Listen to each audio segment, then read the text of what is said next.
Chapter 30. The landing was barely a 4x4 square, flat and empty. But Luke walked around it again and again, as if he'd just missed noticing the phone and it was right there, in plain sight. It wasn't. Luke looked on each stair below, and even the stairs above the landing, as if the phone could fly. It took forever for his stubborn brain to accept that the phone was missing. Then he sank down on one of the stair steps, puzzling out who might have taken it. Did Jason have an accomplice? Luke thought about all the hall monitors, all the boys who'd met in the woods. Now that Jason's true nature had been revealed, Luke couldn't be sure of anyone. Maybe they all worked for the population police. Except for the 4 boys Jason had betrayed. Luke was desperately confused, but he could figure out one thing. The missing phone meant those 4 were in more immediate danger, and so was Luke. Luke's first instinct was to hide, to get the other 4 to hide with him. The woods wouldn't be safe because Jason would lead the population police straight there. Was there a safe place in the kitchen? Somewhere in the unused classroom? Some dormitory room off by itself, unlikely to be searched? Hiding was no good. In the end, they'd only be found. Luke had to do something to prevent the population police from ever searching, but he didn't even understand what was going on. He had to find out someone who knew more than Luke, who could lie better than Luke, who knew how to handle the population police. Jen's dad. But how was Luke supposed to reach him? Chapter 31. Luke crept back down to the first floor with only the vaguest plan in mind. He needed Mr. Talbot's phone number. He needed a phone. The school office should have both. The school office was locked. Luke stood before the ornate door for what felt like hours. The door had a glass panel at the top so he could see in easily. He could make out the shape of a phone on Miss Hawkinson's desk. He could see the old-fashioned file cabinets behind it. Surely there was a file in there with Luke's name on it, his fake name anyway. Would Mr. Talbot's phone number be listed in there because he was the one who'd brought Luke to the school? Luke thought so, but it did no good unless Luke could get into the files, and no matter how much he jiggled the knob of the office door, the door held firm. Desperately, Luke kicked it, but the door was thick, solid maple wood. Nothing flimsy at Hendrix. Even the glass was probably glass. Luke couldn't believe how stupid he was being.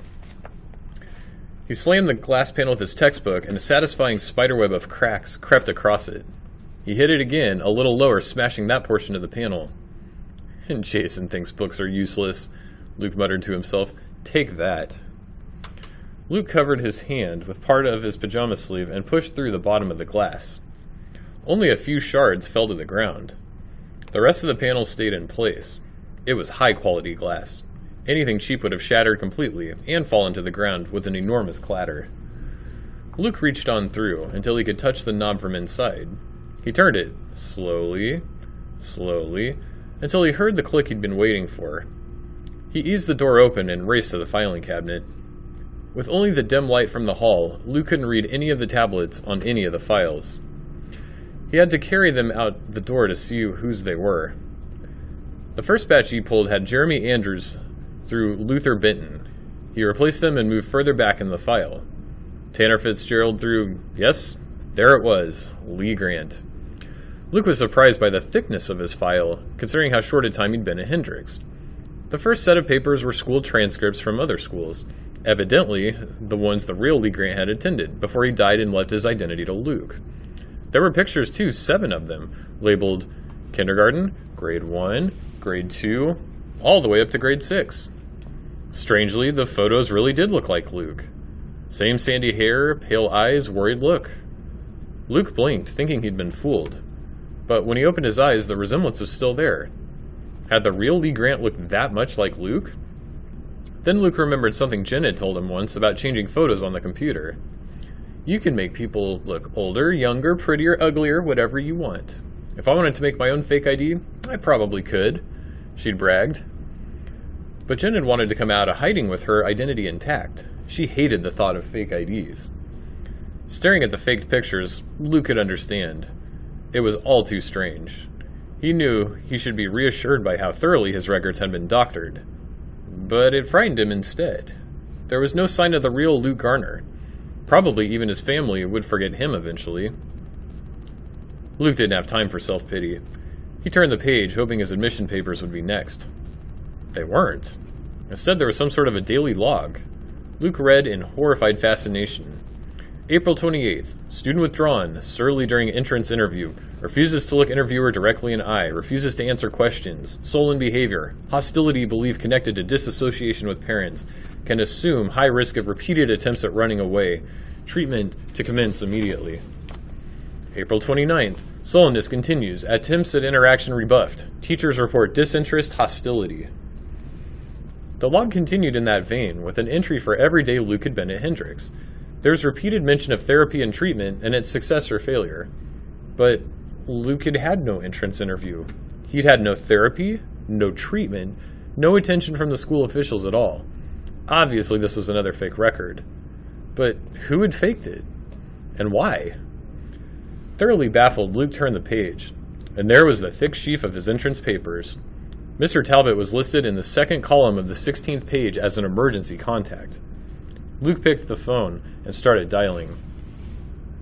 Chapter 32. A woman's sleepy voice answered. "Is Mr. Talbot there?"